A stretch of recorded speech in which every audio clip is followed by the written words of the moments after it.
Семејното насилство и понатаму останува најголем социјален проблем кај нас.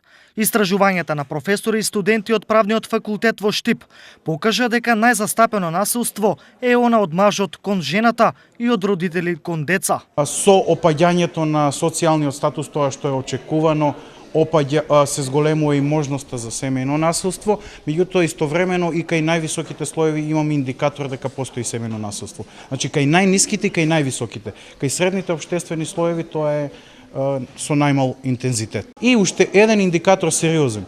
Луѓето тврдат дека знаат кај може да пријават, иако во прашањето понатаму требаше да одговорат, не упатуваат секогаш кон вистинските институции, меѓутоа во огромен број, над 80% знаат, но луѓето не се, односно граѓаните не се запознаени со законските решенија поврзани со семејно насилство и понатаму не се запознаени со институциите кои што треба да го адресираат и нивните надлежности. Дојдовме до заклучок дека во регионот постојат голем број на семејства кои што се силно традиционални и доста патриархални.